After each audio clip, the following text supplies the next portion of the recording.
Yeah. It's George. It's Elaine. Come on up. Hey, Vinny, listen. I never heard anything like this in my life. Listen to this. This is exciting! This is exciting! Huh? Did I miss anything already? Kramer, get in. Where's the crazy man? Hey! Sit down. Come on, it's about to start. Hello and welcome to Seincast, a retrospective on all 180 episodes of Seinfeld, being hosted by two guys who can barely run their own lives. My name is Colin O'Brien. And my name is Dylan Murphy. And I guess you can tell by the aliases we're using, you know what episode we'll be discussing today. But first, there's news. Hey, I got news for you. Great news. All right, I got news. You ready? What?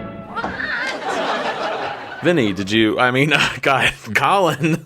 You jerk! Will you wait? All right, I'm not O'Brien. We're done with that. Yeah, you're not O'Brien. So, yeah, Vinny, did you see the Seinfeld toys that were at the New York Toy Fair?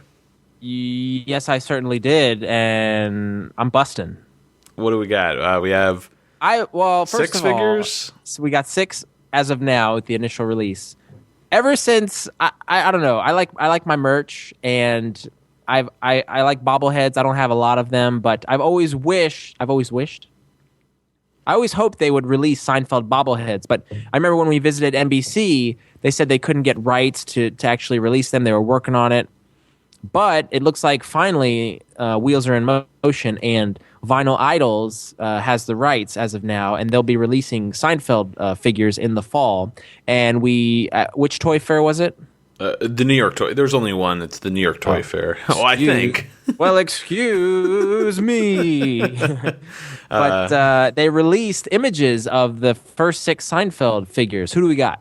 You got Kramer. You've got Putty. You've got Frank Costanza, Newman, Soup Nazi, and Jay Peterman. So it's an interesting variety of only male characters. I thought that was interesting, but I don't know. They all sort of have something. I mean, they are main and secondary characters. They all kind of relate through Kramer in some way, kind of, except for Putty, unless you count the germaphobe episode. Oh, the shower. Yeah, he helped him install his Clarkman. No, it's kind of nice because each character has something that kind of relates to that character in a way. So, for instance, Putty is wearing his 8-ball jacket, and he's got his thumbs pointing to the 8-ball. And the Soup Nazi is wearing his Soup Nazi garb. I believe he has a ladle. Jay Peterman has a cup of coffee, and he's wearing his sweater vest. And Newman's dressed as a postman. My favorite has to be Frank Costanza, who has his Festivus pole in tow. With a very annoyed look on his face. Well, the tinsel's distracting. Yeah. They almost look like they're made out of clay. I assume these are like not prototypes, but they're early figures. Maybe things will change when these go into mass production, but I kind of get the vibe it's like a new like Seinfeld animated show, and these are kind of like a 3D rendering that you'd create for the production team to get an understanding of what these characters look like. I see what you're saying. Think Rudolph, the Christmas. What's the Christmas thing of Rudolph? Rankin Bass. Thank you. I should know this with tell him Steve Dave. But think Rankin Bass, Rudolph, Christmas special meets Seinfeld, and that's kind of what we're dealing with here. Yeah, they're really something. This was posted. They look great. Yeah, the picture from the Toy Fair was posted on this Instagram and Twitter account, Vinyl Sugar, but the company is Vital Idols, Idols with a Z, and I think they're somehow, I'm just guessing here, I think they're somehow related to that brand Pop, which does a lot of those other plastic figures. You see them in Barnes & Noble and probably a lot of comic book stores, but they've really tapped into, probably hundreds, if not thousands of movie and TV characters that I think are aimed more towards the geek culture that's just so big right now. Mm-hmm. But yeah, you were telling me off mic that they're doing other characters as well, like other movies and TV shows. They're doing Ghostbusters, Walking Dead, Back to the Future. They have Say Anything. They have John Cusack holding the radio over his head. They have Fast Times at Ridgemont High. They have Spicoli, and then they also have Judge Reinhold's character in the pirate outfit. Oh, okay. I thought you meant from the that pool movie. scene. No.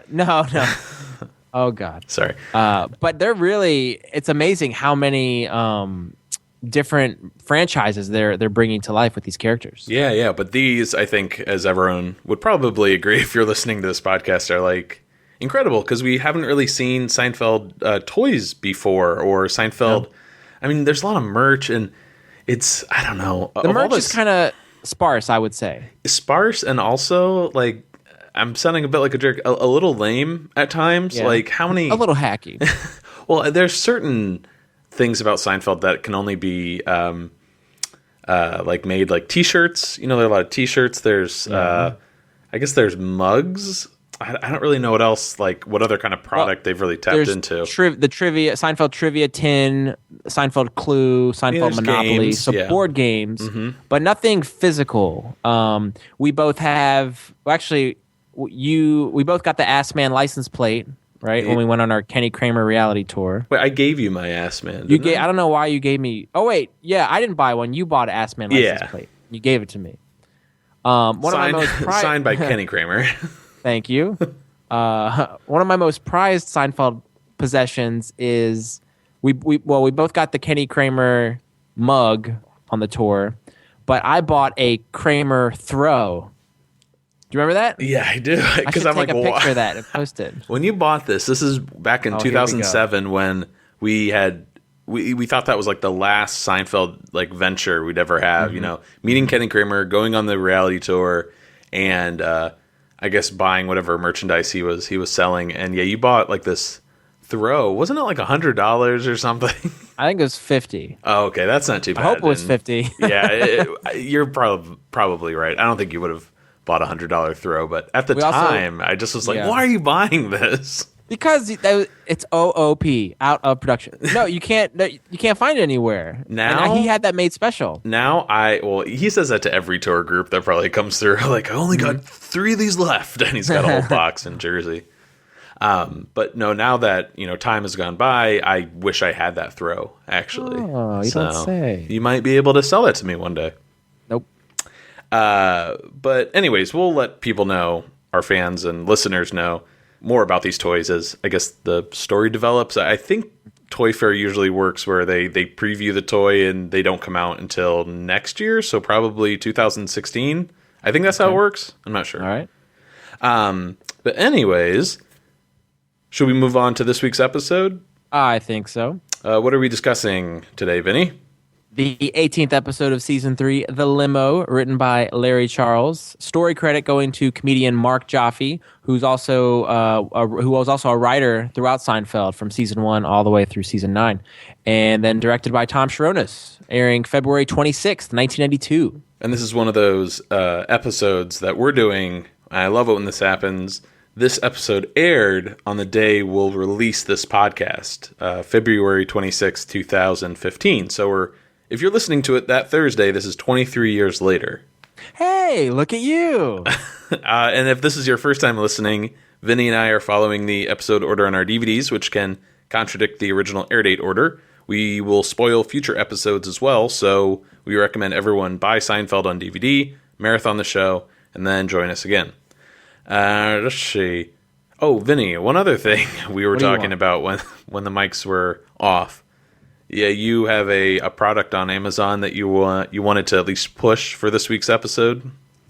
Yeah, when we get into our opening stand-up bit, I'm going to do a little comparing and contrasting between Jerry's stand-up in the episode and then his stand-up on his special, I'm Telling You for the Last Time.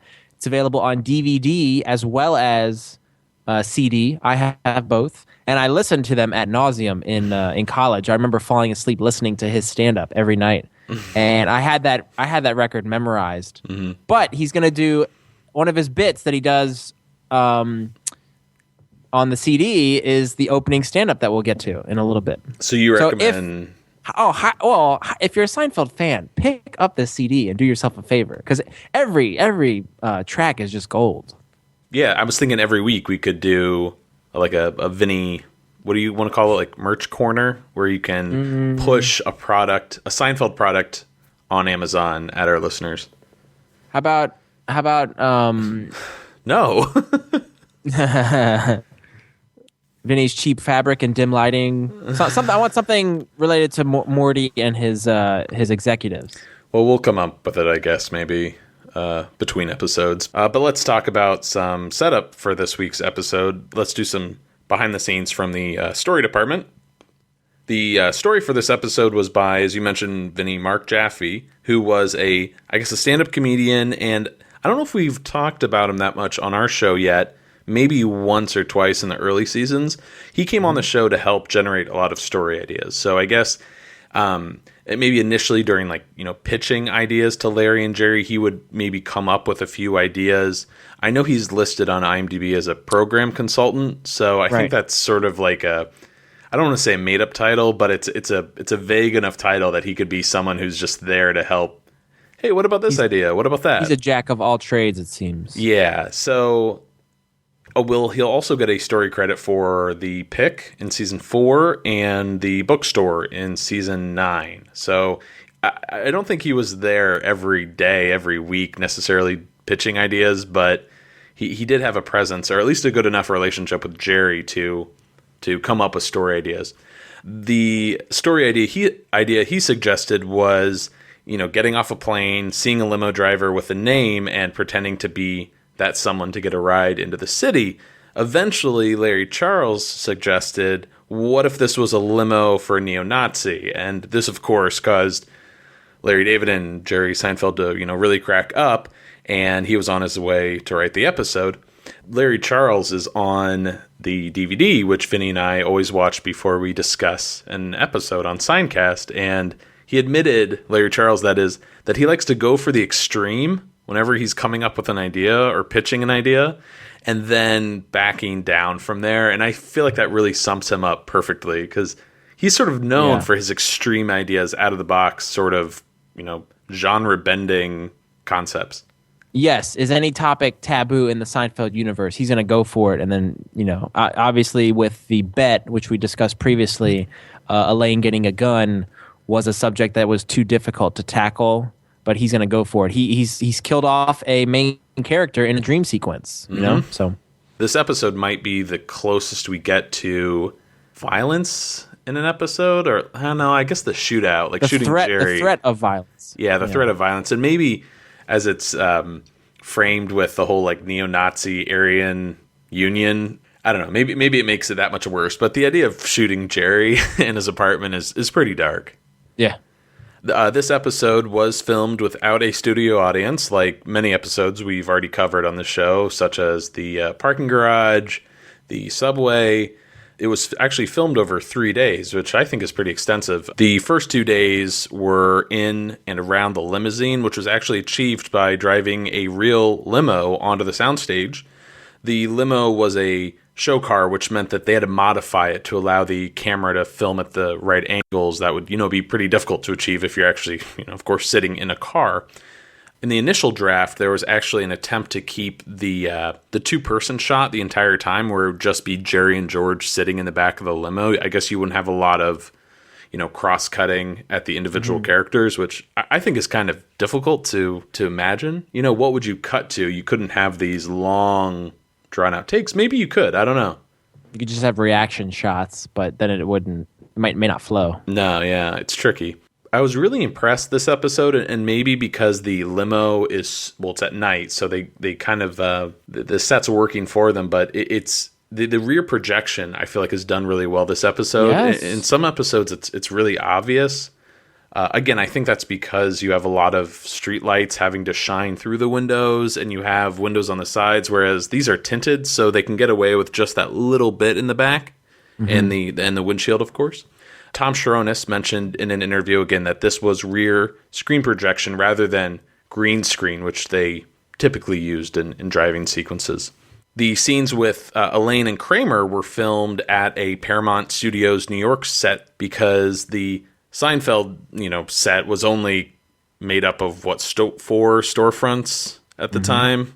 We've brought it up. It's like a fruit stand. I think there might be just like a random door going into someone's building. I guess maybe the Dream Cafe is included in that. And the Seinfeld film crew would actually return to the Paramount street set in season 7, episode The Rye, when Jerry throws that huge rye bread up to George. So is that enough trivia for this week? I think so. All right, should we get going? Sure. Do you think that the people at the airport that run the stores have any idea what the prices are every place else in the world? Or do you think they just feel they have their own little country out there and they can charge anything they want? You're hungry? Tuna sandwich is $9. You don't like it? Go back to your own country. I think the whole airport airline complex is a huge scam just to sell the tuna sandwiches. I think that profit is what's supporting the whole air travel industry. I mean, think about it. The terminals, the airplanes, it's all just a distraction so that you don't notice the beating that you're taking on the tuna. This is one of the few times we can hear a comedian doing material on two separate occasions where you can hear the subtle differences of the inflection and the delivery. And this is why I was recommending for you guys to pick up I'm Telling You for the Last Time, because Jerry has 7 minutes worth of airport material. One of his tracks is actually called Airport, and he touches on all these aspects of airport, whether it being airport security, going through the metal detectors and dealing with the heavy set woman with the skin tight uniform, and then the X-ray machine guy, then going into the airport bathroom, tiny faucets and all these things. But he also does this bit, which he does in the opening stand-up when he talks about the tuna sandwich. Funny thing is, the tuna sandwich is $9 in this bit we see on television. In his album, it's tuna sandwich $13. So I guess Jerry adjusts it, as the years go on for inflation, which I thought was kind of cool. Yeah. And this is only a 40-second stand-up clip right here, yet he has 7 minutes worth of airport material on the CD. Wow, you are very knowledgeable. I did my homework, and I love Mitch Hedberg is one of my favorite comedians, if not my favorite. But he is quoted as saying, I don't know the exact quote, but he always says like, "Damn, Jerry Seinfeld got to airport jokes first." He got so much out of the airport jokes that he just left. There was nothing left for other comedians to attack. By the time you get to that carcass, it's picked clean. Yeah. I agree with you 100%. And the only pathetic little comment I had for the stand-up was, I like how even back in 1992, people were getting ripped off for food at the airport like they are today, but I'm sure it's been that way for a very long time. So our first scene is at the airport, JFK, to be specific. I don't think it's mentioned in scene, but the Belt Parkway that George mentions is kind of along Brooklyn, and it would lead you to JFK, so I assume it's JFK. Did you notice the planes that were parked right outside were Trump planes? Oh, I did not notice that. Yeah, I thought that was interesting. I don't know if Donald Trump still has airline, does he? I'm not sure. Yeah, I don't know enough about that. George is staring at the departures arrivals screen, and he's pretty tense. That hair isn't shooting straight up, as you like to point out, Vinny, but it's almost there. Yeah, it's almost there. It's a little bit agitated. Half-mast, yeah. He asks an older guy next to him for the time who seems a bit annoyed. This is such a great moment. There's a clock over there. Yeah, by the escalator. I told you, it's over there. George, is really upset with this guy because he has a watch on, won't tell George the time. He just points to the clock on the wall and doesn't want to talk to him. And they go back and forth, of course, until George actually struggles to see the guy's watch. And what is he like? What are you, some kind of nut? What a jerk this guy is. Yeah. I like him though. It's the delivery that's so good. Yeah. See, he's credited as a businessman, and he's played by Ivor M. Hobson, and he's actually been in quite a number of movies. He's been in Annie. He played Drake. He was in a Who's the Boss episode, 3 episodes of Newhart. He was on a Saved by the Bell. He was in Barton Fink. He played the character of Derek. Oh, okay. He was in Night Court, Newsies, and he was also in Dracula. The Bram Stoker's. Oh, huh. Isn't it interesting though? Like, if you think about it, George or Larry, because this feels like a Larry type of deal to Charles or David. Larry David, excuse me, to unnecessarily argue with a guy over just look at your watch and tell me what time it is versus all right, I'll just turn my head and look by the escalator and find out what time it is. It's unnecessary, but it makes for entertaining television. Yeah, it's so hard because the writers such as Larry Charles, Peter Mellman, or anyone else who becomes a regular seem to have such a great understanding of Larry David's humor and what the show was that I can't tell whose joke this is, but I always kind of defer to Larry David. Or it just seems like, oh, this is something Larry would do. Yeah. So, now Peter Mellman or Larry Charles would put that in the show. For sure. And of course, we get one of my favorite George lines. We're living in a society.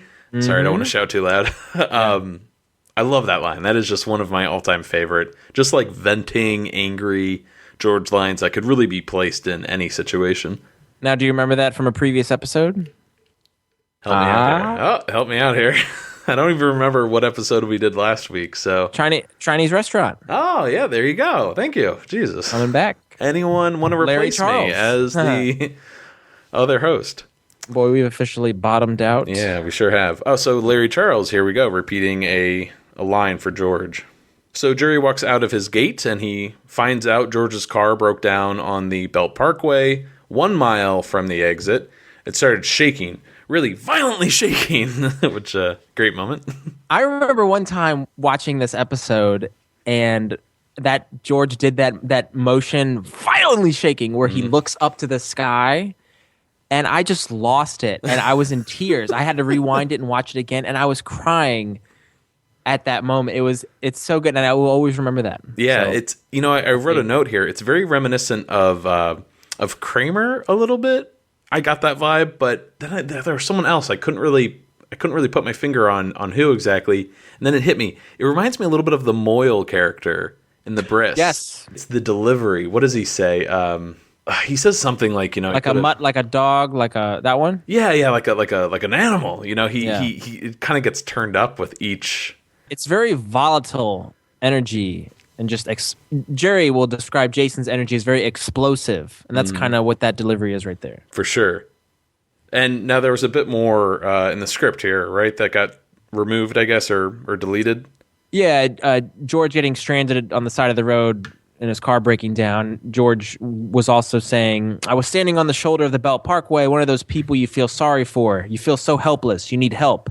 You don't know if you want somebody to pull over because it might be some psychopath." Which is a thought you may have when you're stranded on a highway in New York. Never really thought of that. That's a very neurotic thought.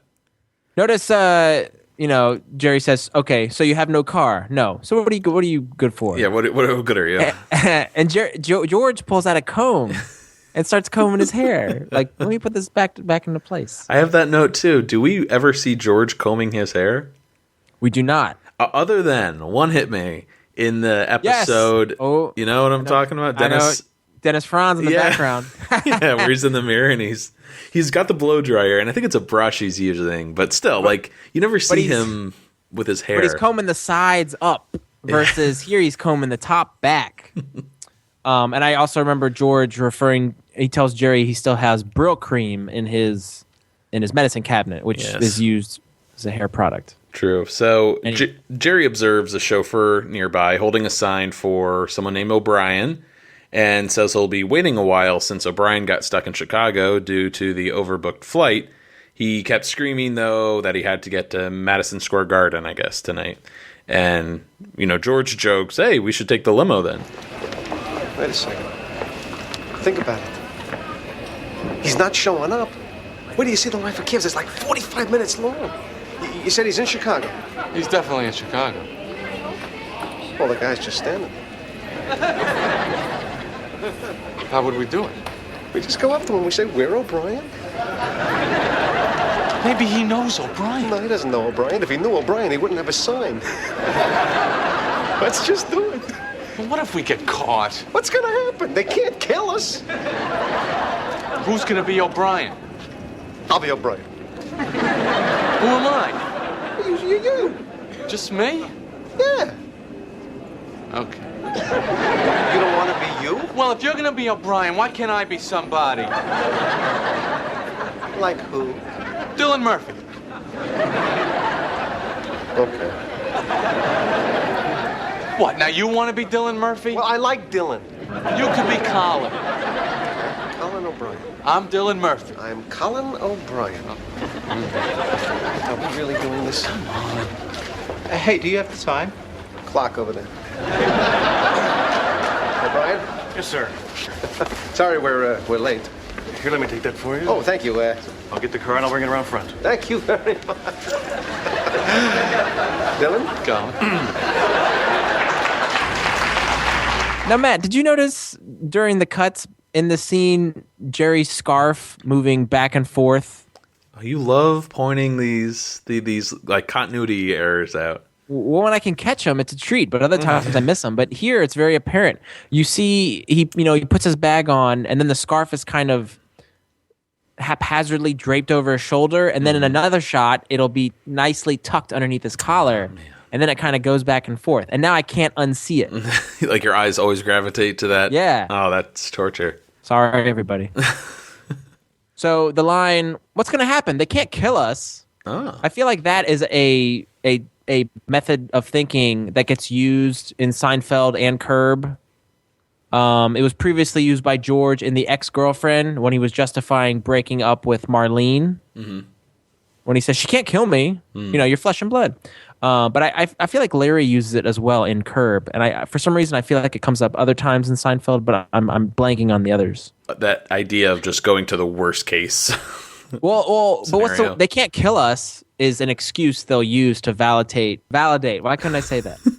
Validate. It's another late night recording. What are you going to do? But I got to say, love this routine. The idea of figuring something out, especially in Alias. This is kind of reminiscent of the Stakeout episode with Art Vandelay and Bert Harbinson, just coming up with names and who am I and getting a little jealous of, oh, you have the cooler sounding name than mine. Yeah, it's really sweet of Jerry to be like, or George to be like, well, I like Dylan, and Jerry says, why can't I be somebody, Yeah. I believe one of our listeners pointed out, because we were talking about all the aliases on previous episodes, and A. Rose McCoy said, you guys forgot about Dylan Murphy. Yeah. So she called us. Well, we were talking about the Jerry aliases, how he really doesn't have anyone other than Kel Varnson, I think, right? Slappy White, which is my favorite. You never see him use it, at least. But yeah, definitely. Dylan Murphy is number 2 on that list. Something that we kind of ignore here on Seincast, and I wish we did a better job of covering it. I just thought it got a little dull after a while, if we're not dull already. But we never really point out Michael Richards stand-in, Norman Brenner, who I think we've brought him up a few times if he has a speaking role or if he's really central to a scene, and he is in this. He's the guy that asks George, hey, what time is it? The clock over there. Yeah, there's a clock over there. And I don't know, do you think we should start talking about this guy's appearances more on the show? It's hard because he plays a stand-in, and you see him a lot in the background. He's just used as a stand-in or an extra. Well, he's Michael's stand-in, yes, but he's also used as an extra. But occasionally they do give him speaking parts, such as this episode. I remember him probably most notably as Ian, the friend of Craig. Does he have any other speaking? He has other speaking roles. They're mild, but then you just see him sitting in the background, walking by as an extra. But I think it's difficult to do in this audio medium that we've created here. Because it is usually just a visual thing. But how about we, instead of counting all of his appearances, we just point out when he has a central role, or at least a speaking role of some sort. We'll point him out. All right. Next scene is in the limo. Jerry and George are having a great time. They're very excited that they pulled this off, or at least think they did. George even decides to call his mother, which is a wonderful moment to kick off the story, considering we've never met his mom at this point. Yet I can imagine Estelle Harris on the other end as this, what should have been a very sweet, nice conversation, just escalate into an argument. Well, being huge fans of the show, we all know how George feels about his mother, and that, she's still a big part of his life, yet he always dreads having to interact with her. It's always a chore, and he's always just, anxious after it's over. So you can it's odd that he would want to call her to share this news with her, but then you see, given her response to him, why he gets so frustrated. So it's like, oh, okay, it makes sense. Yeah, it's and absolutely the way you pointed out, you can hear Estelle on the other line. Like they nailed that character already. So when Estelle walked through the door, they already know the pieces were in place. Oh, right. You can almost write what she's saying. Yeah. The George's dialogue is so clear that you could hear Estelle Harris / Costanza. Why would she be upset about the limo? Oh, I'm just asking. So he hangs up the phone, I'm never telling you. Never! And he wonders if the driver can hear them while that little partition is up. That little clear... I'm aware. Yeah, piece of glass. You know what I'm talking about? It's glass. Yeah. It's rectangular. It moves up. Very good, Matt. It was featured in Die Hard and Home Alone 2. There it is. So George wonders if the driver can hear them while the partition is up, because he thought he saw the driver look at them suspiciously. And George decides to test him, which to me makes no sense whatsoever. Mm-hmm. Because he decides to say, hey, driver, what do you say we stop off, pick up your sister, and have a little fun back here? Why would you say that to test the partition? Because that if the driver heard, that would upset him, and he would respond. Isn't that kind of a risk, though, to be like, let me really piss this guy off? Well, if you were to say, hey, excuse me, sir, he may not acknowledge you. Right. Because he could be listening on your conversation. But if you say something insulting, he's more likely to turn around. What'd you say? But what if he does hear? What if he says, "What did you say?" Where do you go then from you just there? say, "I'm joking." Oh wow. Okay. Yeah. Speaking of the driver, can we talk about who plays him? Yeah. So the chauffeur is played by actor Jeremy Roberts. He was in Sister Act. He was on 2 episodes of Roseanne. The movie The 13th Floor. He's been in Malcolm in the Middle, Monk, Veronica Mars, Weeds. More interestingly, he was in two. Don't you say it. You're gonna say it. I'm gonna. He was in 2 episodes of Jake and the Fat Man. No. But hey, wait, there's more. He played the bouncer in The Mask. Remember that? He had slick back hair and a goatee. Right, that was the moment where like Stanley, everyone else gets in, he doesn't, and he's like, "Hey, I'm with that group." I thought he doesn't get in until he puts the mask on. I haven't seen it in years. Yeah, me either. I got one more Jeremy Roberts acting credit. Okay. Are you ready? Go for it. This is a big one. Mm-hmm. He was in Christmas Vacation. Oh. National Lampoons. Okay. Do you know who he played? You probably I don't know. My mind is going to Clark's coworker, but I know that's not him. He played one of the SWAT team members in the end scene when they raid the house. Uh-huh. And he's like, "I told you to freeze, mister." And Chevy Chase says, "Maybe blink." Okay. That's Jeremy Roberts, the chauffeur. Nice. Maybe I'll do a little side-by-side. And Julia Louis-Dreyfus was also in Christmas Vacation. She sure was. So was the Bubble Boy's father. Oh, my God. Brian Doyle Murray. Damn it. 'Tis the season if the stores are any less hotter than they are. Let's see. Where were we? So Jerry wonders if the driver, could drop them off at his place. So he lowers the glass and he asks if he could. They find out that they're actually being dropped off at Madison Square Garden and that they have 4 passes. And George, again, closes the window, raises the window, and tries to put things together. They conclude that they're going to the Knicks Bulls game, Vinny. Are you following? I'm following. I'm with you. All right, you're with me. And I love this moment where they're like, "We're going to the Knicks Bulls game," and they're kind of hug, embrace. I don't know what. Unbridled enthusiasm is what it is. Right. So Jerry calls Elaine on the car phone and invites her and Kramer to go to the basketball game. Tells them to meet on the corner outside of his building. They'll be pulling up in a limo, and she needs to call Jerry Murphy and George O'Brien. This is very important, Vinny. Are you following? Yes, I am. Okay. So Jerry That's right, baby doll. So Jerry lowers the window and explains to the driver that they have to make a little stop first, and the driver says, "I know." So I said all of that just to get to this one question I have. What is this joke here? What is this joke that the driver can hear them? I think you could take it one of two ways. You could take it that he did hear them. I know. Or the driver is affiliated with O'Brien and he knows that he has to pick up Ava and Tim. So I know I have to pick up. We have to make a little stop first. I know. I'm picking up Ava and Tim. Right. And this is, to my point, just just one of my typical nitpicks where here we go. Well, I don't know though. At first it seems like the driver, heard that comment that George made about his sister, and the joke is, "Hey George, he heard you," and he just pretended not to say anything, which would work. But then that joke is kind of canceled out by the fact that they're picking up two other characters in reality, Tim and Ava. I would say he didn't hear George make the comment about his sister. The partition was up, and then when Jerry says, we need to make a stop first, the driver says, "I know," because he already knew that he had to pick up Tim and Ava. But him saying "I know" raises George and Jerry's suspicions that he was listening or can hear what they're saying. Right. I don't know.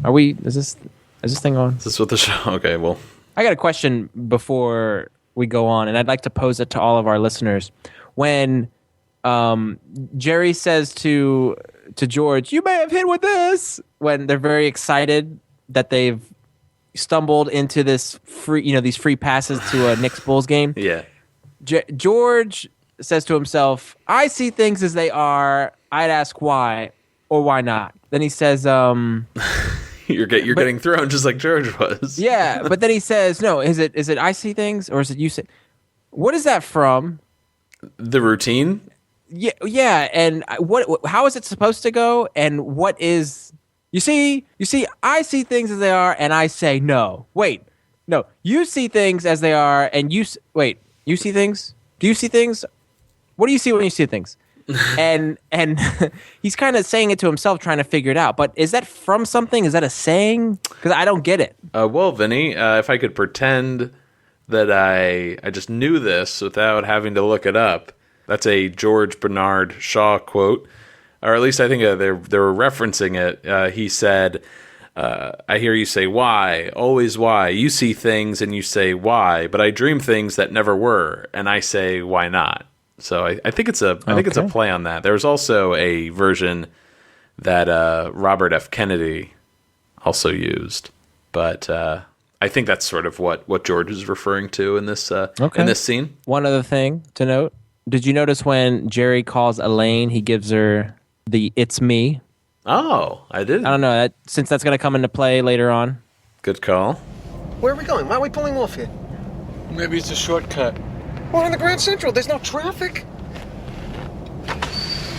Excuse me, driver, why are we getting off this exit? To pick up the other members of your party? Right. The other members of our party. The other members of our party? What other members of our party? I didn't even know we were in a party. Oh, I'm telling you, the jig is up. It was a bad jig to begin with. We never should have started this jig. It was a good jig. It was a bad jig, a terrible, terrible jig. What are we gonna do now? They're gonna know you're not O'Brien. There could be more than one O'Brien on a plane who ordered a limo. First of all, you don't look like any O'Brien, period. Well, you should have been O'Brien. I don't even want to be Murphy anymore. Do I still have to be Murphy? Yes, you have to be Murphy. It makes no sense now, me being Murphy. You're Murphy. I'm Seinfeld. You're Murphy! Look, let's just jump out of the car. We're doing 60 miles an hour. So we jump and roll. You won't get hurt. Who are you, Mannix? So they come to a stop, and George really starts panicking as he sees the two people they're picking up. Jerry tells him, "Hey, just put your hands up over your face and pretend you're sleeping," which looks nothing like the way someone would sleep. He's like, Yeah. It's a very uncomfortable position. Dislocate a shoulder that way. Yeah. So we're joined by two new people, a striking blonde woman who we'll come to know as Ava, and a dashing young man named Tim. So we have Ava, who's played by actress Suzanne Snyder. She was in an episode of Chips, T.J. Hooker. She was in Weird Science. She played Deb. Family Ties, The Facts of Life, Silver Spoons. She was in Return of the Living Dead 2, Killer Clowns from Outer Space. Wow, she was also she was also in 2 episodes of Jake and the Fat Man. She was in Fools Rush In, starring Matthew Perry and Selma Hayek. I saw that on my first date. Go ahead. Really? Yeah, I was only 12 years old at the time. And most importantly, she was a double dipper. You double dipped the chip. Double dipped? What are you talking about? She played Audrey in The Pie, Poppy's daughter. It was such a strange recasting. I think she actually was the first double dipper that you ever brought to my attention, because I never, in college when we used to watch the show a lot, the reruns, I never had as sharp an eye as you did for, oh, hey, it's that guy and that girl. They're the same character. From The Thing, yeah. Yeah, and I think this was maybe the first actress or actor that you brought up. Aren't you Evelyn? Aren't you Evelyn? Yes. What do you think? Is this a weird double dipper? Because there's such...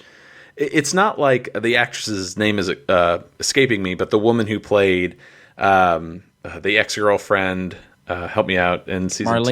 Marlene and Kelly, the waitress. Yes. Two very different sounding and looking characters. Yeah, she transformed in both those roles. Yeah, whereas Suzanne Snyder looks the same. She has the same short blonde hair. Her physical appearance isn't much different. Tim Boy is played by actor Peter Krause. It's Krause, actually. Krause. Is that how everybody says it? Krause, yeah. Oh, excuse me. That's okay. I'm here to be as annoying as possible, Vinny. So I remember when George Shapiro was in the interview saying how all these celebrities got their start on Seinfeld. I remember him saying Peter Krause, but Peter Krause. Well, let's just do everything George Shapiro does. My apologies. He's a smart man. Peter Krause was on this TV George show. Shapiro is a boring old biddy. Are you Ned? Carol and Company. He was on Beverly Hills 90210. He was on an episode of Ellen, Caroline in the City, The Drew Carey Show, Party of Five, Sybil, Third Rock from the Sun. He was in The Truman Show. He played Lawrence. He was in 6 Feet Under. Of course. Probably best known for 6 Feet Under. Yeah. And currently he's in the show Parenthood. Oh, right on. Which I haven't seen. Yeah. They just wrapped, I think. Oh, did they? Yeah, they had their season finale recently. I always love finding out which actresses, went for roles but didn't get it. And we actually learned here that another actress auditioned for the part of Ava, but unfortunately did not get it. Actress Kelly Rutherford, who we may know from, she was on Melrose Place, she was in Scream 3, and she's also on Gossip Girl. She auditioned for the role of Ava. I like the Melrose Place connection, or what could have been. Yes. Would have been interesting to have a character crossover. Well, they had, what's her name? Dr. Siderides. Marsha Cross. Oh, there you go. Almost at it. So the funny thing is, back to the scene, they don't really know what Mr. O'Brien looks like, and they actually confuse Jerry for him at first. They're faithful readers of his newsletter, and of course, love his book, The Big Game. The Big Game. Jerry pretty much confirms that they have no idea what O'Brien looks like, and wakes up George, who in his, that perfect shit-eating grin, he's like, "Oh, hi, I'm O'Brien." Do we ever find out exactly what Ava and Tim do for O'Brien? You said they were readers of his newsletter, and it seems like they're hired guns. Like they're coming armed into this limo to meet him at the rally. Oh, spoiler. Sorry. No, I'm just kidding. But do we know what's their role?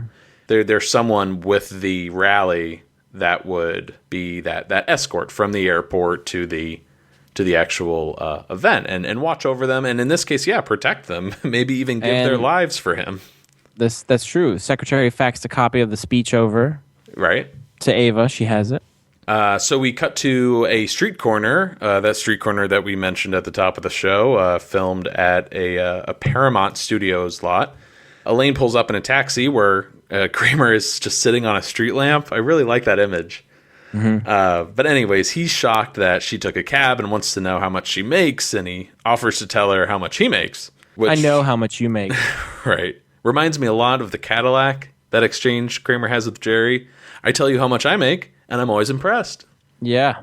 Also, love Kramer's jacket in this scene. Did you notice it? Yeah, it's like a raincoat kind of deal, but leather with a belt. Yeah, and this definitely looks vintage, like worn. So Elaine admits that she doesn't like basketball, and Kramer asks if she's ever seen one of Michael Jordan's 360 dunks, and he, of course, demonstrates beautifully by jumping into a bunch of trash cans, which is... Can't sell it on our show, but it's just Michael Richards at his best. So, Michael Jordan, probably one of the greatest basketball players to ever live. He was famous not only for his basketball skills, but he also had the Air Jordans, and he'd have several models come out over the years. And Jerry was famously was known for wearing these Air Jordans. But in season 3, Nike actually made a pair of custom Air Seinfelds, and they gave them to Jerry as a gift. And we'll actually put a link on our page. I think they're canvas, which is kind of funny. Really? Yeah, I was reading about it. Yeah, you can't find them anywhere, but they do have these Air Seinfelds. It says Seinfeld on the heel with air in between some of the letters. An image of Jerry like jumping up with a microphone. No. It's too bad. I would love to own a pair of those someday. I would like to think when we're done with this podcast and we've sort of exhausted one facet of our fandom, we need to start getting into high-end collectibles. Yeah. Maybe. It'll happen.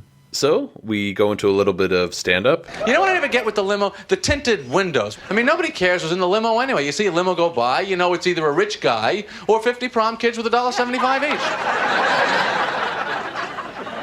Being in the back of a limo, I'm sorry, it's not that cool. Most of the time, you feel like you're in like some depressing single guy's apartment from like 1975. All that maroon velour furniture, a couple of bottles of wine, 3 cassette tapes, his stains. You're counting like must have been 10,000 asses already on this seat. I love this. Perfect criticism of limos. It's one of those so true moments. Yeah. I'm not a fan of limos. I don't care what you say. Yeah, nor am I. So we're back in the limo, and George tries to make conversation with Ava and tells her that he'd love to know her impressions of the big game. And before we get to this clip, that idea of George talking to a woman and asking her what she thought of a book kind of reminds me of Risk Management. Is that right? In the Fatigues? Yeah. Where he's like, why don't you tell me what this was about? Well, this is sort of embarrassing. But it's changed my life. The way you analyze the game, the way you identify the major players. Oh, it left me breathless. You're a brilliant man. Wow, it's just a game. Remember that, kids. Just a game. He's so humble. Don't forget what you wrote in the epilogue. The fate of the world depends on the outcome of this game. Well, I was exaggerating a bit, just for effect. He tends to exaggerate. I mean, it's serious. But... We are really looking forward to your speech tonight. My speech. Yes, your secretary faxed me the copy. Would you like to look it over? Well, you might as well look it over. She's quite smitten with O'Brien, isn't she? Yeah, I forgot how turned on the Ava character is, as disturbing as that might be. Another great line there where George is just trying to, lie, bullshit his way through the scene. It's just a game. Remember that. Like, all he has to go on is these little bits of info. The big game. The title. I'm supposed to give a speech. I remember watching this for the first time or trying to figure out some alternate scenario that they could be in. You mentioned alternate scenario, and I remember there's a line before Tim and Ava get into the limo, and George says, there could be more than one O'Brien who ordered a limo, which I think is a pretty valid excuse for them to say, oh, it's a mix-up. Like, they could have gotten out of it right then and there. Yeah. But Jerry didn't seem to buy that excuse. But I thought that sounds perfectly logical to me. We didn't really talk about it earlier, that excuse, if he gave that to Ava and Tim, they could probably get out of this, even though they don't know their guns in the car. Like, maybe they would have been held, these are psychotics they're dealing with here. Maybe it wouldn't have gone the way they thought. Next scene, we're back at the street corner. We're pretty much bouncing between these two locations all episode. Kramer gets the scoop from Elaine how this all came together. You know, he gets a little suspicious. Why are Jerry and George in a limo? Why do they have to call George O'Brien and Jerry Murphy? And this is wonderful. I think we've gotten this a little bit already, but Kramer just operates on a different level, different wavelength than most other people. And I don't want to say like, oh, he's always right, you know, trust Kramer, but why isn't Elaine thinking this is suspicious? Because it sounds ridiculous. Well, I'm thinking this is like conspiracy theory Kramer. Yeah. The wheels are turning in his head. But yeah, I guess it's a good point to think why would Jerry on the phone say, "Call me Murphy and O'Brien" when we arrive, you know? And we cut back to the limo. As dark as this may be, mid-sentence. Yeah. Love the audience's reaction. As well as Jerry's reaction. His face gets very uncomfortable with each line read from this speech. Yeah. And the Jews steal our money through the Zionist-occupied government and use the black man to bring drugs into our oppressed white minority communities. You're not going to open with that, are you? It's heavy material for a sitcom, you know, airing on NBC. It's prime time. It's just crazy. But looking back again, when we covered the bet and conceptually, you know, what that episode could have been, we run through the script and just some storylines, and it never felt like Seinfeld. If this episode never got made, I would feel the same way, you know, not having seen it, knowing what the reference was, you mean? Yeah, like if someone's like, George reads from this book and it has all these like anti-Semitic and racist bullshit in it, I'd be like, I don't think that's gonna work. Like Seinfeld doesn't pull really that off. Yeah, they don't really go into that territory, but I think it totally works here. If only for the, like as you mentioned, Jerry's reaction or his response, and I love the audience when they go, ooh, oh. You're not gonna go to a commercial with that, are you? All right, let's take a short break. Due to a series of sarcastic quips, Jerry Seinfeld was transferred to a maximum security prison. That facility is known as Oz.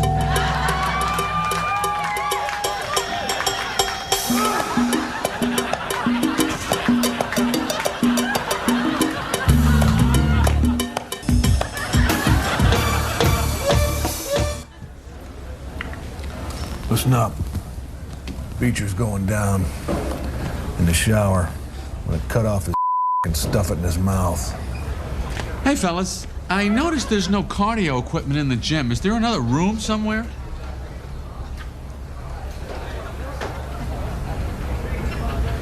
Who are you? Jerry Seinfeld. Pleasure to meet you. You a Hebrew?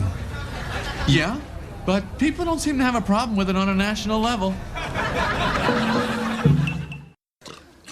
Okay, we're back. So we're back from commercial, and one of my favorite lines. I'm so sorry, but it's George's line that I like. I should frame it that way. I thought you were going somewhere else with that. Not Ava's, but when Ava asks, What was that you said about the myth of the Holocaust? Said so many things. I just can't imagine what's going through George's head at that moment when he hears Ava say that. Well, again, as we'll find out, he thinks he has a shot, and he's attracted to her because she's a cute Nazi. Right, we haven't even gotten to that part yet. He is attracted to her at this point, right? But even there's no quality of a woman that appears to be off-putting enough for him to not want to pursue her. Right. In a weird way, the more off-putting a woman is, the more attracted he is to her. It's depravity. Oh, yeah. She dislikes me so much, she's irresistible with the masseuse. Mm-hmm. So suddenly we hear an explosion, and George thinks someone is shooting at them. They're shooting at us! They're shooting at us! They're shooting at us! Get down! Why, you're going to do everyone. Your landing gear's down. Yeah. We get a pretty tense moment here. The car screeches to a stop. Tim gets out holding a gun, and Ava winds up on top of George, saying she's ready to die for him and would do anything for him. Great shot of Jerry, like framed, sort of behind them. In the background. Mm-hmm. So Tim tells them not to worry, that the noise was just a flat tire, and that they're ready to handle anything that might come up. And this is when we get that moment, right, with the suitcase opens, and you have those, I was about to say handful of guns, but... Yeah, it looks like a machine gun's to the right. Ooh, yikes. Well, Ava brandishes one of the guns, and what does Jerry comment? Nice looking Luger. Yeah, Jerry knows his Lugers, I guess. I thought Lugers had that more old-fashioned design. Like, they're always in, like, World War II movies. Maybe that's just a dated design. This moment right here, when we kind of addressed this earlier, but this is sort of Larry Charles's bet episode. I feel like if the bet got made, I don't know if this episode would have been made necessarily, but I feel like he really wanted to address guns or bring guns into the Seinfeld universe. I never thought of that. That's a really good point. In a non-fantasy setting, because of course we get it in the baby shower, but here the threat is real. You know, it's not really played for laughs, except for Jerry's comment. Mm-hmm. It's actually kind of scary if you think about it, just being in this scenario. And I was just curious if guns ever come back again in Seinfeld, because as we mentioned in the bet, it seems very out of place in the Seinfeld world. I would say they don't come back in a major way pertaining to a storyline. I can think of when Newman, his truck breaks down and he visits the farm with Susie. Yes, and I never could remember her name. Yeah, and was it Rance Howard? Yeah, he's the farmer, and he pulls out a shotgun. Keep your hands off my daughter. Those aren't buoys. Yeah. Anybody else? Yeah, I can't think of another scene really where guns factor into the Seinfeld world. At least like this, because this is just, as I said, kind of scary. Anyways, next scene, we're at Madison Square Garden, or at least at the Paramount. A reporter, Jody Baskerville, is reporting live, and there's this angry crowd of demonstrators gathered right behind her. I'm standing in front of the Paramount adjacent to Madison Square Garden, where a growing number of vociferous and angry demonstrators are gathering to protest the very first public appearance of Donald O'Brien, the leader of the Midwestern Regional Chapter of the Aryan Union, and reputed to be their most charismatic spokesman. The reclusive Mr. O'Brien is an advocate of the violent overthrow of the government. He has openly professed a deep admiration of Adolf Hitler. Even David Duke has denounced him as a dangerous extremist. There is a full house inside awaiting his arrival from the airport. Sources tell me he is en route and should be arriving momentarily. Police have set up barricades, but quite frankly, Bill and Jean, I don't think they're any match for the emotional fuse that has been lit here tonight. Reporting from the Paramount, I'm Jody Baskerville. Back to you in the studio. So this Jody Baskerville, she plays herself. So she was an actual newswoman, but she went on to become a producer. Oh. And she worked on some shows that people may know. She was on America's Next Top Model. Or she was a producer on America's Next Top Model. Pussycat Dolls present Girlicious. One of my favorites. I gotta sit down. Blush, The Search for America's Greatest Makeup Artist. Stylista, Addicted to Beauty, and Pit Boss. I'm seeing Pit Boss. I guess I'm seeing a trend there with the makeup. She says, Bill and Jean, back to you in the studio. Who's the reporter that's in the Trip? Oh, it's the guy. I forget his name. I'm like, John Tesh, but it's not. It looks like John Tesh, but because it looks like the same kind of font. They use that same news font in that episode as well. Yeah, you're right. They do. Good point. Is it the same guy? Maybe, but that took place in L.A. Oh, and this is New York. This is New York, so I don't know. Never mind. And these crowd scenes were filmed outside the CBS Studio Center administration building, which we brought up before in the Pez dispenser. That's when Elaine leaves the recital hall and runs into John Malika. And we'll see it a few more times as the show goes on. Next scene, we're back at the street corner. Kramer just can't let this mystery go. He's still trying to figure out the limo and the aliases. Someone in a group of people walking by recognizes Elaine, and this is Dan. Dan! I'm Dan. He's heading to the Paramount to protest this big neo-Nazi rally where the head of the Aryan Union is speaking. No one knows what he looks like, and when Dan says his name is O'Brien, Kramer's face just lights up, and he puts it all together. I like Dan. He seems like a nice guy. Oh, yeah, he does seem like and a nice guy. The handshake between him and Kramer is solid. There's solid contact. Oh. It lands flush, and then they do the traditional shake, then they do the hip portion of the shake. You almost want to complete it with the one arm pat on the back. You could do that. That's optional. Big fan of that. I like hugs too. Are you a hug man? I'm a yes. Big hugger. Mother was a hugger. My father was a hugger. Father was a hugger? What'd I just say? Dan is played by actor Harley Benton. He was in Guiding Light, Murphy Brown, Cheers, Who's the Boss, L.A. Law, Murder, She Wrote, Clear and Present Danger, Ellen, Models Inc., The Practice, Law and Order, and Jag. Cool.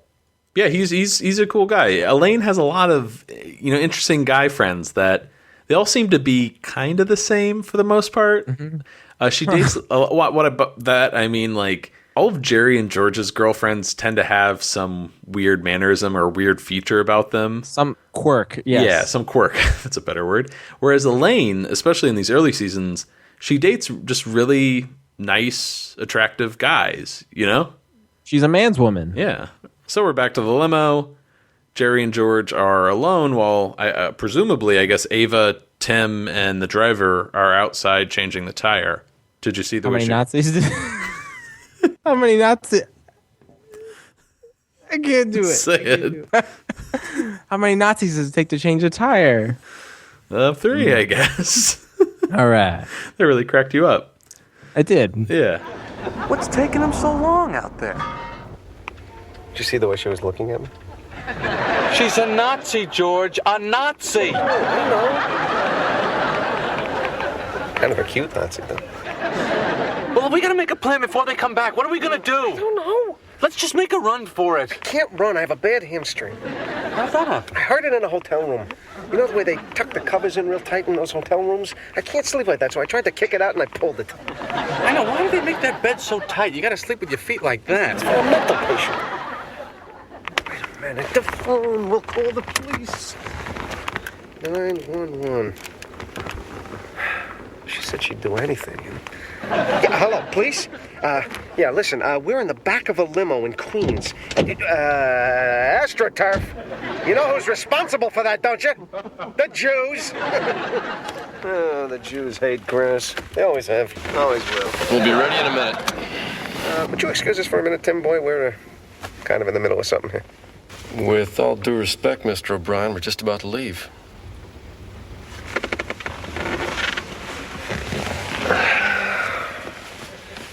Tim, who's the head of the Aryan Union, you or me? You are? And who is responsible for making hate-mongering and fascism popular again? You are. Okay. I think you forgot something. I'm sorry. Good. Now get out. So George says, did you see the way she was looking at me? Which is...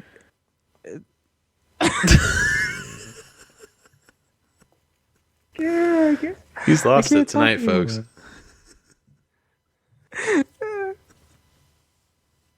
The "Did you see the way she was looking at me?" line is very reminiscent of. You think she likes me, right? Yes, that's what I was trying to get out. Very much so. Or when they pitched the pilot to the Japanese NBC. What do you think of Mrs. Yoshimura? I love this back and forth again between Jerry and George. They're in a very interesting situation, yet they can still talk about the tucking the covers in real tight in a hotel room, which we addressed the hamstring a little bit in the note, right? When Raymond gives it a massage. George heard it in Korea. Selling those religious tchotchkes, and due to the bed sheets, in the hotel room. And this, of course, comes back big time in the trip, right? Yes. Lupe, the chambermaid, if you will, at the hotel, George requests for a no tuck. And he actually requests for 2 no tucks, one for him, one for Jerry. Put me down for a tuck. Jerry, I think it'd be easier if you said you wanted a no tuck. She ends up tucking the sheets in, and George has to kick the sheets out, which we'll get to in season 4. Sure. So George's plan is to wait until they get to Jerry's street corner, they see Elaine and Kramer, and then they just get out. They can't shoot them in the city. No one's ever been shot in the city. So we cut back to Kramer on the street corner with Elaine. He's having a tough time processing all of this information. Elaine thinks Jerry was just joking around, but, the K-Man has his own theory. Oh, my God. Yes. Yes! What is it? Don't you see? There's always been something very strange about Jerry. Always so clean and organized. Do I have to spell it out for you? The limo, the name, the rally at Madison Square Garden. Jerry O'Brien are the same person. Jerry is the leader of the Aryan Union. Jerry's a Nazi? Believe I'm not saying. Listen, you idiot. Just calm down. I know Jerry. He's not a Nazi. I don't think so. No, it's just neat. Does this at all remind you of The Outing when they describe Jerry as being thin, single, and neat? Oh, yeah, for sure. Does the whole Nazi thing come back later, too? Like, comparing Jerry to a Nazi? We know he's an anti-dentite, but does it ever, his way of doing things, does that ever come back? He's referred to as fastidious. Maybe it's the scene I'm thinking of. Nazi is referred to in the soup Nazi when he's like, this is what comes from living under a Nazi regime, when he's eating the soup. Yeah, maybe that's what I'm thinking of. But, and the whole go along, I can just imagine you goose-stepping past me. Yeah. But yeah, I guess there was no one ever called Jerry out for being a Nazi or being like a Nazi for being, neat and organized and very OCD. Yeah. I guess that's not really a common criticism. I guess it is actually. People do throw around the term Nazi. Grammar Nazi has become such a relevant term now on the internet. Well, any kind of blank Nazi. The blank Nazi. Back to the limo. George is whistling a tune here, and Jerry just elbows him to stop. Now, I never got this joke until recently. Which joke is that? He's whistling "If I Were a Rich Man" from Fiddler on the Roof, which is about a Jewish man and his family. Several layers deep. Yeah, I guess you have to know the musical, but Jerry is elbowing him to stop whistling because O'Brien would not be whistling "If I Were a Rich Man." Not that tune. No. And again, Vinny, this taps into you tracked this for a while, right? George's appreciation or maybe love for Broadway musicals. Here's another one, yep. We have Les Mis in The Jacket. Yeah, Master of the House. MacArthur Park. The statue. Yep. How do you solve a problem like Maria is just a song, not a Broadway thing, right? Well, it's Sound of Music, so it's... Okay. Yeah. That counts. And then there's, of course, also Guys and Dolls from The Outing. Oh, yes, we haven't gotten there yet. Yeah, not yet. So Tim is staring at the two suspiciously. Tim always creeped me out a little bit in the scene, and it's not just the Nazi element. It's just something about his look. It's very threatening. He realizes, or he's kind of on to George and Jerry. Right. George doesn't look like an O'Brien, right? No, you don't look like a Murphy. Jerry claims he's from Dublin and came over when he was 18 because of cereal famine. He couldn't get a bowl anywhere, which again seems a little risky, right? He's being cute with his humor. He's not being, this is a serious situation, and he's still cracking jokes. Right. This is, You never run out, do you? Way back to the pony remark. Remember when he used to joke around with Manya? That was to sort of alleviate a boring situation, which makes sense. But come on, Jerry, you're with neo-Nazis, trapped in a limousine with a suitcase full of guns. Do you really want to blow your cover at this point? Yeah. 'Tis a beautiful country, though. Lush rolling hills and the peat. Ah, the peat. Tim responds with, sounds more like Scottish. We were right on the border. So again, he's being cutesy with his responses. But I remember Jerry does a Scottish accent when he dates that Cotton Dockers broad. What's her name? Oh, Donna? No. Yeah, I think you're right. And it's funny because Jerry can do a voice. He does a Scottish accent. And I remember he tells Buckles, I can't do the voices. When it was the movie, I think? Driver. So Jerry can do a voice. Yeah, he can. Back to the street corner, Kramer starts theorizing that Jerry's part of the CIA, and the comedy act is just a cover. George is in on it too. They probably know who killed Kennedy. Again, hey, JFK, boyfriend. Maybe they were even in on it. Yeah. We can safely say that Elaine is not taking any of this seriously, right? No. All right. So I like the little dig that the writers make at comedians when Kramer says, "That's the perfect cover. All that time on the road. Look, Jerry, he's too normal to be a comedian. These comedians, they're sick, neurotic people." So it's comedians making fun of comedians. Right. And I think that was a nice touch. Definitely. I'm sure most of the writers on the show probably relate to that as well, right? Mm-hmm. So we're finally going to get the two storylines to merge in this clip. I'm not going to let him hurt you. I'm not going to. Those are our friends I was telling you about. We're going to talk to them. Pull over. Hey, O'Brien! O'Brien! Is that him? Yeah, that's him! Hey, man, look, there's O'Brien! The Nazi bastard! What do we do? What do we do? Get the car! Get the car! Okay, hey!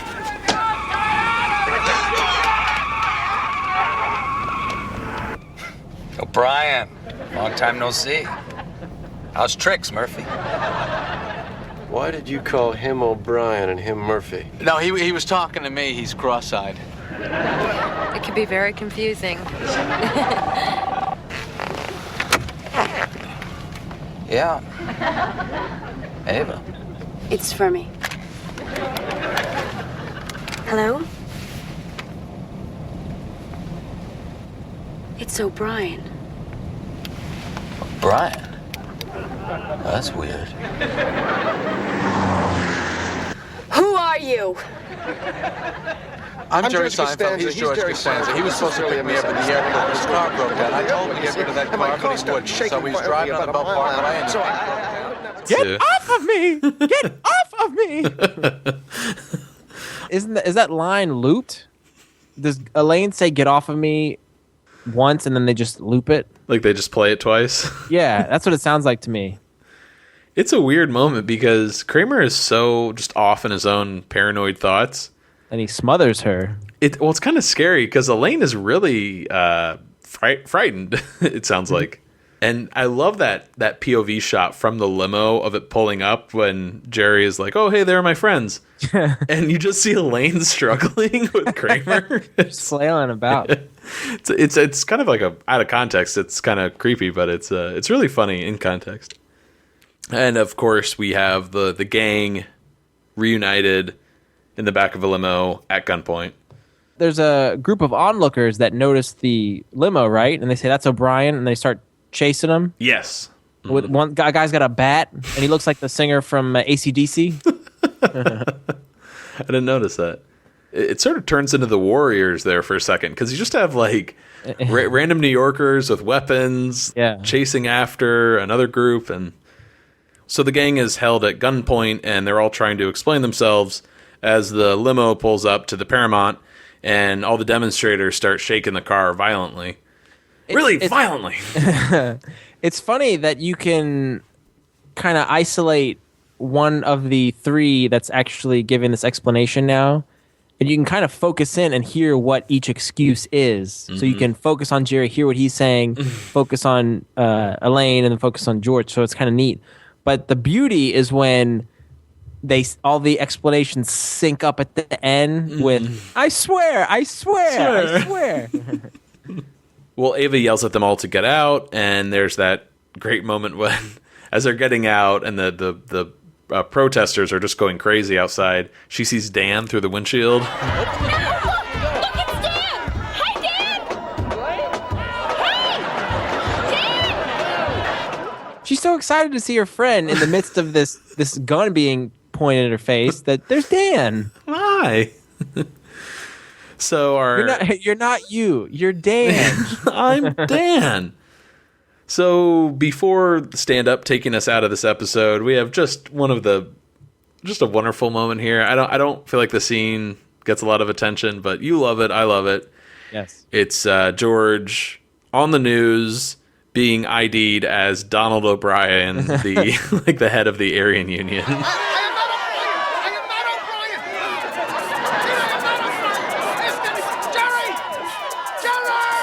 So I was watching this movie the other night. There was a World War II movie, and there was Nazis in the movie. And I noticed that the Nazis in those movies always had like two separate Heils. They had like the regular Heil that they would do, and then when they were around the offices, they had like this casual Heil. You remember that one? You ever notice that? They come in the office, yeah, Heil, how are you? Is the kid back with the coffee yet? Come on, are you finished with the coffee? Yeah, world domination, Aryan race. So whose donuts are those? Yeah, Heil, nice to see you. Can I have one of those donuts? It's amazing how they can take something so horrific, one of the worst events to ever occur in history, and he makes it so light with this Heil. He talks about the Heil 5 and the regular Heil and then the casual Heil. Yeah. He's making light of this subject, and it is really clever and funny. Yeah, I love this. Is one of my favorite stand-ups. I might say that a lot, but this I can definitely say is in my top 10. If only for just the concept of saying, "Oh yeah, Heil." You're just so bored of it. Yeah, Heil. All right. Yeah. Well, it reminds me a lot of the producers. Mel Brooks comes in as Hitler. I think it is Mel Brooks. Maybe I'm thinking of History of the World. I forget, but they're like, Heil Hitler, and he says, Heil myself, which I always liked. But this just reminded me, hey, isn't that from your act like 10 years ago? Oh. The Heil 5. Oh, right. Where you're talking about the dealership. Because he doesn't say Heil 5 here in the stand-up. He just talks about your regular Heil and then your casual Heil. Right. But so the Heil 5 is not until the dealership. The joke was in the dealership. Putty was giving everyone high fives, and Jerry equated it with the Nazis, right? Yeah. They were giving the Heil 5. The lowest form of male primate ritual. Well, Vinny, what do you say we get to ratings? Okay. So, what do you think? For some reason, every time Larry Charles writes an episode, it has a really unique quality, and I think he likes to kind of take the characters out of their comfort zones, being Monk's, Jerry's apartment, and thrust them into someplace unique, whether it's a parking garage or a Chinese restaurant. In this case, it's amongst neo-Nazis, but it's going to be in a limo. So every time we have a show that he does, I always say it reminds me of a play, because there's one or two sets and very limited side characters, and I kind of like that, because they always end up being kind of landmark episodes. They have and again, he always tackles dark subject matter, and he manages to do it well, where there's still lightness to it. Jerry's cracking jokes in the back of that limo while a gun's pointed at his face. Same thing with Elaine. She sees Dan, and she can't help but say hi to her friend, even though there's a gun pointed at her. The scene when George and Jerry are just going back and forth, they're scheming in the back of the limo, but then they're also discussing sheets being tucked in. It's great. And even Jason has been quoted in the interviews. He got to pal around with Michael and Julia, but with Jerry, because Jerry had his foot in both camps of being both an actor as well as a writer and producer, Jason didn't get a huge opportunity to actually get to know Jerry while they were working, because Jerry always had to be off doing something else. So when Jason would actually get the opportunity to be on set with just him and Jerry, that would be the time where he actually got to know this guy, and that's where they developed their friendship. So that was kind of a really nice, heartwarming thing for Jason to say. So that I always have that in the back of my mind. I really did enjoy this episode, though, and I tend to always nitpick when there's not a lot of Julia or not a lot of Michael, but I thought this was an appropriate amount, and this was a great showcase episode for Jason and Jerry.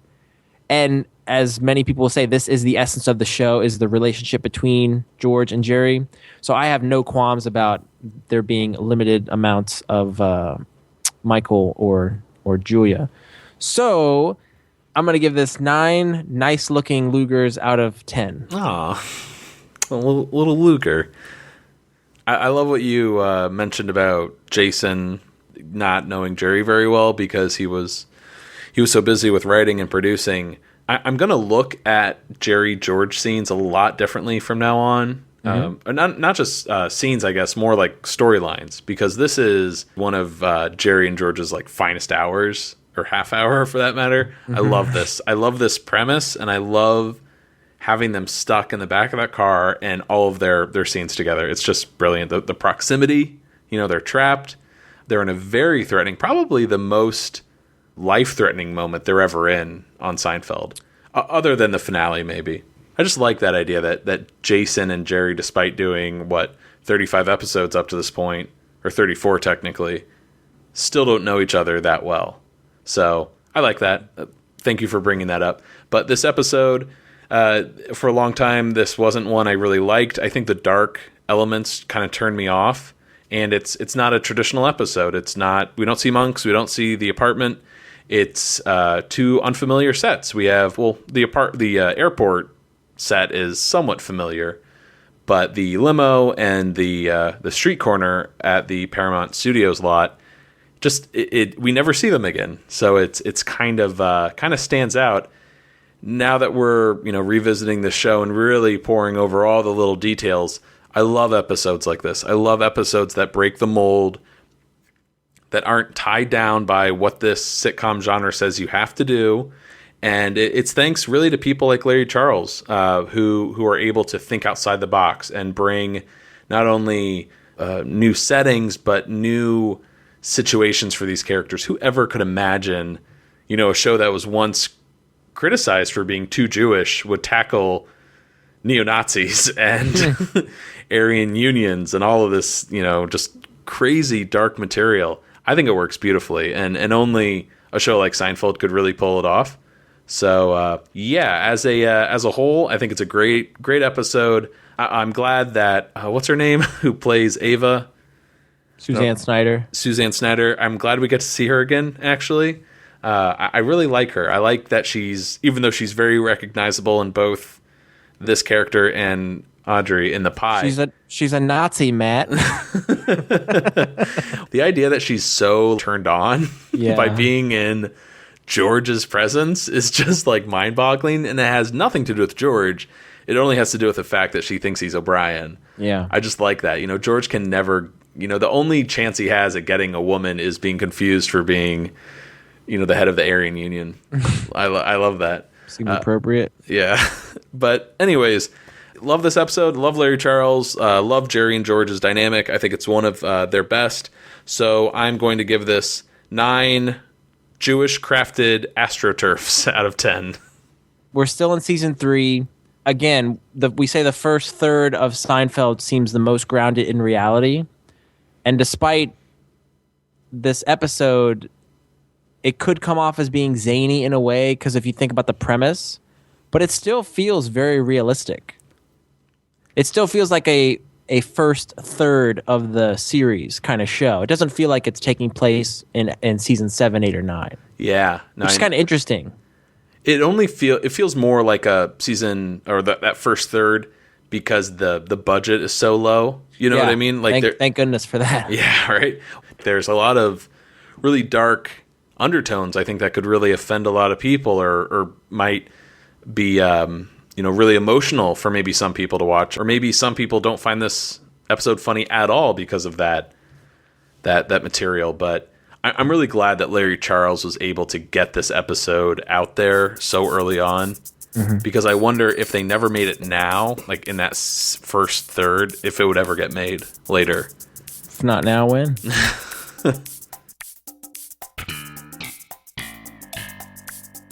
That's going to do it for us at Seincast. Vinny, do your thing. Seincast@gmail.com. Email us. Like us on Facebook. Tweet us at Seincast. Also follow us on Pinterest or Tumblr. And if you could, please leave us a rating and review on iTunes. The more feedback we get, the more likely other Seinfeld fans will find out about the show. Thank you to everyone who's already done this. Vinny, what episode do we have for next week? We'll be discussing The Good Samaritan, which is the 19th episode of season You're so good looking. But for now, I'm Matt. I'm Vinny. Signing off. Seincast is not endorsed by Castle Rock Entertainment, Sony Pictures, or NBC, and is intended for information and entertainment purposes only. The official Seinfeld site can be found at sonypictures.com/TV/Seinfeld. Seinfeld, the Seinfeld logo, and all names, pictures, and audio of Seinfeld characters are registered trademarks and/or copyrights of Castle Rock Entertainment or their respective trademark and copyright holders.